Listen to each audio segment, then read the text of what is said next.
अधिनियम कायदा 2016, RPWD Act 2016, Right of Person with Disability, Ministry of Human Resource Development, Government of India, government of India ने inclusive education अंतर्गत 21 प्रकार के 21 types of handicap बताए हैं, विकलांग के प्रकार बताए हैं।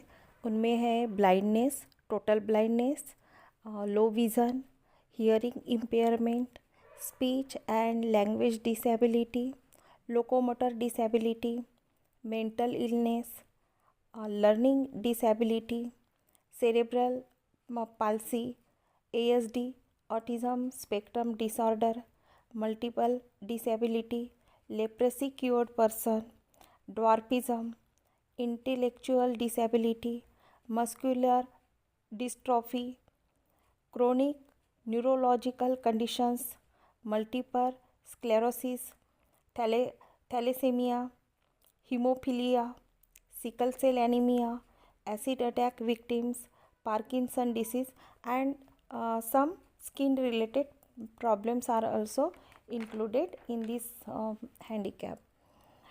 भारत सरकार और समाज दोनों ही विकलांग व्यक्ति को नज़रअंदाज करते आए।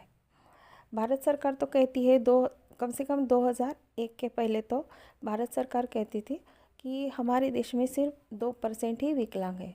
जैसे अमेरिका बोलती है कि 12% है, UK बोलता है 9% विकलांग है, तो फिर हमारे देश में ही 2% विकलांग है क्या सच में?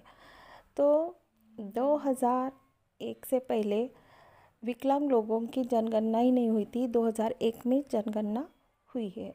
ऐसे हम विकलांग व्यक्ति को ऐसे नज़रअंदाज करते हैं, पर आज विकलांग व्यक्ति हर क्षेत्र में आगे है। अंध व्यक्ति IIT फील्ड में काम कर रही है। हैंडीकैप भी नॉर्मल लाइफ जी सकते हैं। हैंडीकैप लोगों की पहली ज़रूरत है कि उनके माँ बाप पहले उनको स्वीकार करें, देन अदर मेंबर्स फैमिली के और रिलेटिव, सोसाइटी। कोई स्कूल में हैंडीकैप बच्चों को एडमिशन नहीं देते। कोई स्कूल रहते हैं ऐसे कि वो हैंडीकैप बच्चों को स्कूल में एडमिशन नहीं देते। वो बोलते हैं कि पेरेंट्स को वो पसंद नहीं है कि उनके बच्चे हैंडीकैप बच्चों के साथ पढ़े, पर ये गलत है। इंक्लूसिव एजुकेशन में दिव्यांग बच्चों को नॉर्मल बच्चों के साथ पढ़ाना चाहिए।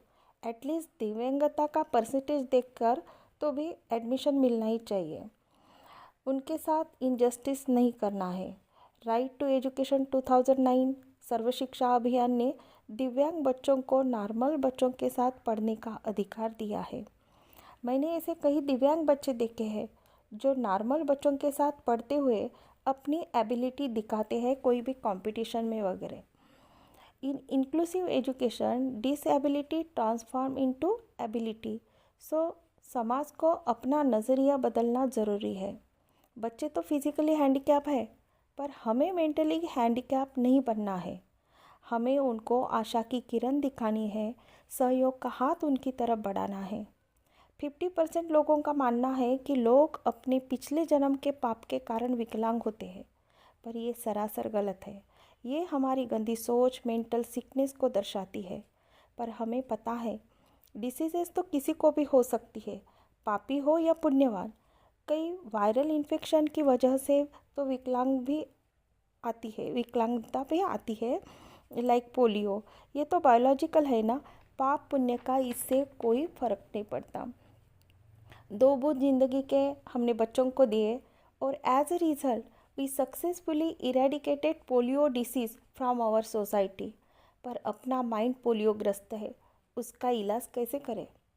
हम विकलांग बच्चों को घृणा से नहीं देखना है। हमें विकलांग बच्चों को घृणा से नहीं देखना है।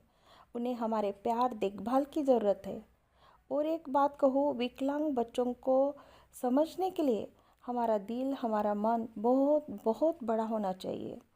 मैंने एक रियल लाइफ किस्सा सुना है कि एक विकलांग बच्ची मॉल में गई तो एक वेल ड्रेस्ड मॉडर्न समझने वाली महिला ने उस मासूम विकलांग बच्ची पर थूक दिया।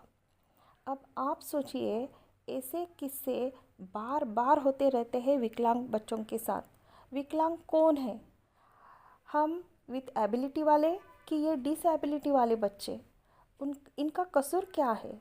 ये अपना अधिकार चाहते हैं, पर ये अधिकार अपने पास रखने वाले हम होते कौन हैं? कई मामले में ये विकलांग बच्चे श्रेष्ठ है। बस आप अपनी सोच बदले। धन्यवाद।